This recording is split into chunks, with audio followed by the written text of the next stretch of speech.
அனைவருக்கும் வணக்கம். என்ன ஒரு இதுனா, இந்த விஜய் டிவியில் நீயா நானா ப்ரோக்ராம் பார்த்தேன்.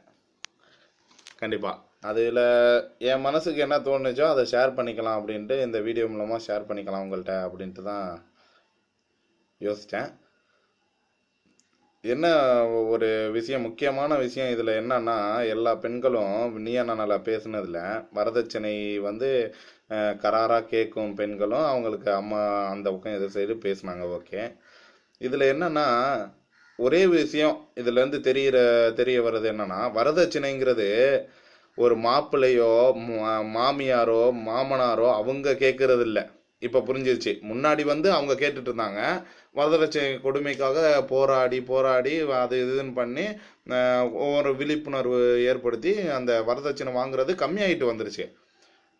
இப்பயும் வரதட்சணை கொடுத்துட்டு இருக்காங்கன்னா அதுக்கு காரணம் என்ன அப்படின்னா, அது மாப்பிள்ளையோ மாமியாரோ அவங்க வீட்டில் அப்படி கேட்குற மாதிரி தெரியலை. ஒன்லி இந்த பொண்ணுங்க அவங்களோட சந்தோஷம், அவங்க ஜாலியாக சுற்றணும் இருக்கணும், வேலை பார்க்குறதுலாம் இல்லை, ஜாலியாக இருக்கணும், நம்ம வாழ்க்கையில் உலகம் ஃபுல்லாக சுற்றணுன்னாங்க. 365 நாளும் ஒவ்வொரு நாளும் ஒவ்வொரு சேரீ வேணுமா. அடுத்த நாளைக்கு அப்போ அந்த சேரீயெல்லாம் யூஸ் பண்ணக்கூடாதான். 365 நாளைக்கும் ஒரு இதுதான் வேணா அந்த பொண்ணு இப்படி பண்ணலாம். ஒரு 365 நாளைக்கு 365 சாரி எடுத்துக்கிட்டு வாழ்க்கை ஃபுல்லாக 60 வயசு 70 வயசு எப்போ வாழ்ந்து முடிக்கிறோமோ அப்போ வரைக்கும் அந்த நாளைக்கு அந்த சாரி தான் அப்படின்னு வேணா வச்சுக்கிட்டா அது சாத்தியமாக இருக்கும்னு நினைக்கிறேன். அந்த விஷயத்தில் ஊர் உலகத்தில் ட்ரெஸ்ஸே இல்லாமல் அவ்வளோ கஷ்டப்பட்டு அனாதை இல்லைங்களுக்கெல்லாம் ஷேர் பண்ணி கொடுத்துக்கிட்டு இருக்கோம். முடிஞ்சதை எடுத்து பழைய துணிகள் அது மாதிரிலாம் இது பண்ணிகிட்டு இருக்கோம். ஆனால் எப்படி யோசிக்காமல் இப்படி பெண்கள் கேட்குறாங்கன்னு அந்த இது ஒன்றுமே புரியலை. இன்னொரு விஷயம் இதில் முக்கியமாக தெரிய வந்தது என்னன்னா, எல்லா பொண்ணுங்களும் அது வேணும் இது வேணும் இது வேணுங்குது. மாப்பிள்ளை நல்லா இருந்தால் போதுங்க, எங்கள் அம்மா அப்பா நல்ல மாப்பிள்ளையா எனக்கு என்னை சந்தோஷமாக வாழணும், நல்ல மாப்பிள்ளையா அது மாதிரி பார்த்து இது அரேஞ்ச் பண்ணி எனக்கு கல்யாணம் பண்ணி கொடுத்தா போதுங்க அப்படின்னு யாரும் இது பண்ணிக்கல. ஒன்று. இன்னொன்று என்னன்னா, ஒரு பொண்ணு இப்போ என் பேரில் சொத்தை எழுதி தரணும், இந்த வீடு எனக்கு வேணும், எழுதி கொடுத்துட்டா எதுக்காக காரணம் எதுக்குன்னு கேட்கணும். ஓகே, கண்டிப்பாக அவங்களுக்கும் ஒரு காரணம் என்னன்னு கேட்டால், பின்னாடி ஏதாச்சும் பிரச்சனைனா எனக்குன்னு வீடு இருக்குது, என்னை எதுவும் இது பண்ண மாட்டாங்க, நான் வந்தால் கூட எனக்கு வீடு இருக்குது. அப்போ டைவோர்ஸுங்கிறது அங்கே ஏற்படலை. இன்னும் அங்கே வர்ற போகிற மாப்பிள்ளை எப்படிப்பட்ட மனநிலை உள்ளவர், என்ன குணம் உள்ளவர், அதெல்லாம் எதுவுமே இவங்க மைண்டில் இல்லை, எதையுமே யோசிக்கலை. ஆனால் இப்போயே முடிவு பண்ணிட்டாங்க, ஒரு நாள் அப்படி வந்தால் எனக்கு வீடு இருக்குது அப்படின்னு. அப்போ இவங்களுக்கே தெரியுது நான் அங்கே வாழ மாட்டேன், வர்றவன் எப்படின்னு தெரியாது இன்ன வரைக்கும் யாருக்கும். ஆனால் இவங்களே முடிவு பண்ணிட்டாங்க எனக்கு சொத்து வேணும், இது இருக்கனால நான் வந்தாலும் இருக்கும் அப்படின்னா, அப்போ இவங்களால அவனோட வாழ முடியாது, இவங்க தான் அடமண்டா இருக்காங்கன்னு இவங்களுக்கே தெரியுது. எனக்கா இருந்தாலும் அப்போ இது பண்ண மாட்டாங்க, ஒத்து போக மாட்டாங்க. இன்னும் எல்லாருமே இதே மாதிரி பேசுகிறீங்க. அடுத்து எல்லா பொண்ணுங்களும் இன்னொரு விஷயம் என்னன்னா, சொத்து வேணும் இது வேணும் இந்த வீடு வேணும், இப்படியே வாழணும், லைஃப் லாங் இப்படி சுற்றி பார்க்கணும் அப்படின்னு எல்லாம் ஓகே, கரெக்டு தான், அவங்கவுங்க சம்பாதிங்க, ஓகே சம்பாதிக்கிறது. இன்னொன்று, எல்லாத்தையும் இங்கே பிடுங்குறீங்களே என்னது? அப்போ வரப்போகிறவன் கையே ஆகாதவனா, எந்த இதுக்கும் பிரயோஜனமே இல்லாதவனை தான் கல்யாணம் பண்ண போகிறீங்க.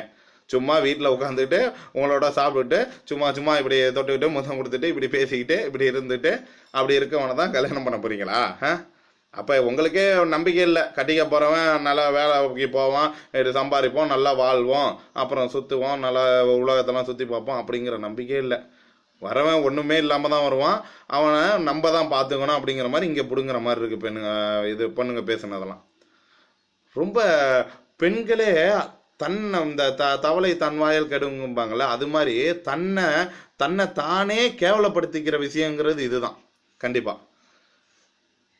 ஏன்னா கொஞ்சமாச்சும் அதில் போய் பேசின ஏதாச்சும் பொண்ணு ஆண்களை கொஞ்சம் ஒரு இதாக பார்த்தாங்களா? கட்டிக்க போகிற ஆண்களை, எல்லா ஆண்களையும் விடுங்க, எப்படி இருந்தாலும் யாரோ ஒருத்தவங்க கல்யாணம் பண்ணிக்க போகிறாங்க, அதனால தான் வரதட்சணை கேட்டது. அப்போ வரப்போகிற புருஷன் அவனை ஒருத்தனுக்காச்சும் மரியாதை கொடுத்தாங்களா?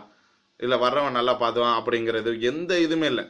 எல்லாமே பழியை அவங்க அடுத்த அந்த வரப்போகிறவன் மேலேயும் மாமியாரும் அது இதுன்னு போடுறாங்களே தவிர, ஏன் அப்படி நினைக்கிறீங்க நீங்கள் வருவீங்கன்னு, திரும்பி ரிட்டர்ன் வந்துடுவேன், இந்த வீடு எனக்கு வேணும், அப்படி ஏன் நினைக்கணும்? ஒரு அம்மா சொல்லுது, சொல்கிறாங்க காசை வந்து நான் வேணா 10 லட்சம் டெபாசிட் பண்ணிடுறேன், இது பண்ணுறேன் இதை அப்படின்னு. இல்லை எனக்கு வீடு வேணும், அந்த வீடு வேணும், இவ்வளவு போடுறேன். 80 பவுனு ஏம்மா 80 பவுன் நகை, 80 பவுன் நகையை வச்சு அதை வச்சே நீ வாழ்ந்து முடிச்சிடலான்னு பண்ணிட்டு அப்போ தம்பிக்கு கல்யாணமே ஆகக்கூடாது அதானே? 80 பவுன் நகைலாம் போடுறாங்கன்னா இப்போ வசதி வாய்ப்பு இருக்கவன் கோடி கோடியாக வச்சிருக்க வீட்டில் போடுறாங்கன்னு வச்சுங்க, உருவாக்கிட்டு போயிட்டு போகுது. இப்போ இல்லாத வீட்டில் அந்த அம்மா சொல்கிறாங்க, அதுலேயும் என்னால் முடிஞ்சது 20 பவுன் போடுறேன்னு. ஓகே, அதாச்சும் முடிஞ்சிச்சே. ஏம்மா தனக்கு கீழே இருப்பவர் கோடி எண்ணி பார்த்து நிம்மதி நாடு அப்படின்னு கண்ணதாசன் சொல்லியிருக்காரு.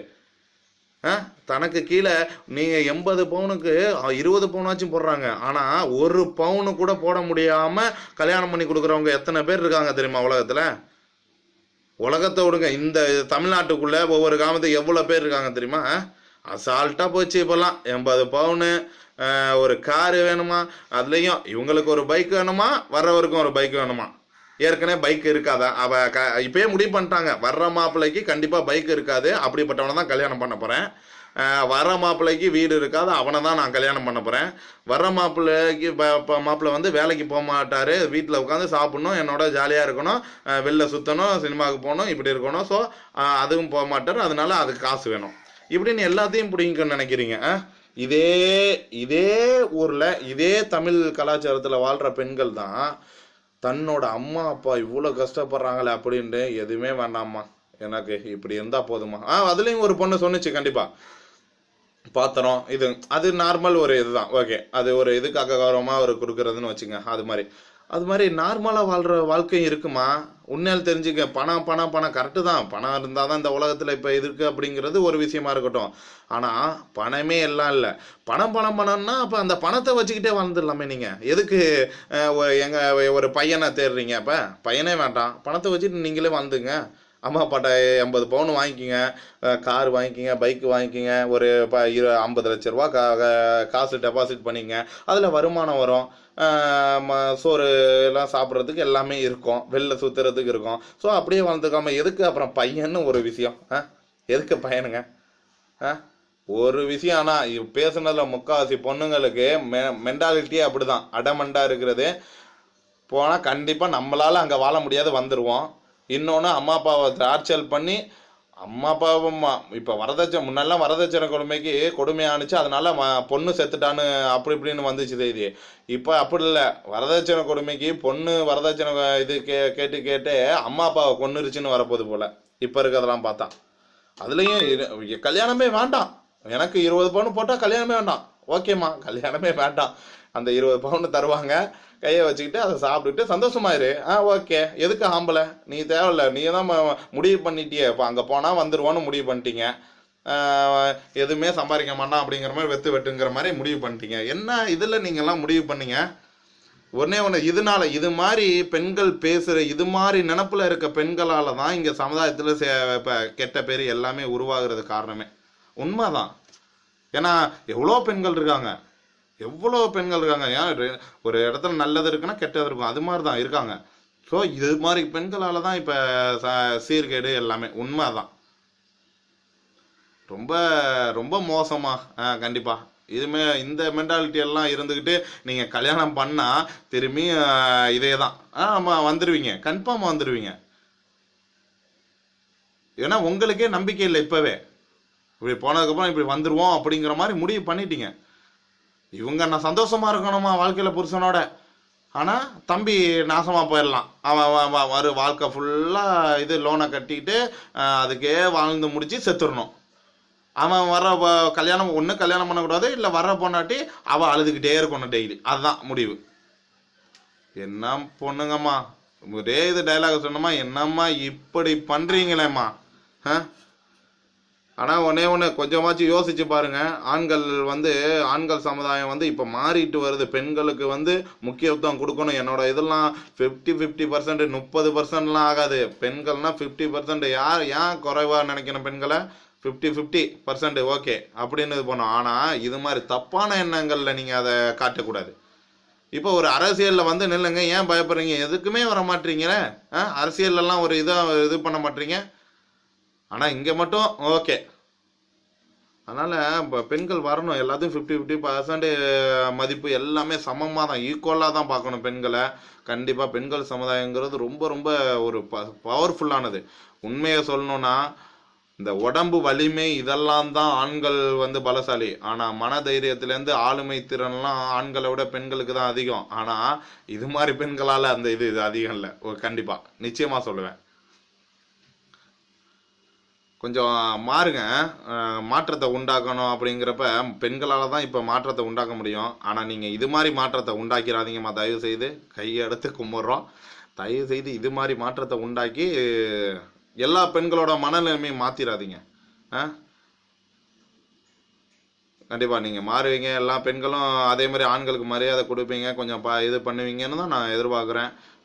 அதே மாதிரி வரதட்சணை இந்த விஷயத்தெல்லாம் ஆண்களுக்கு அந்த உடன்பாடுங்கிறது இல்லை.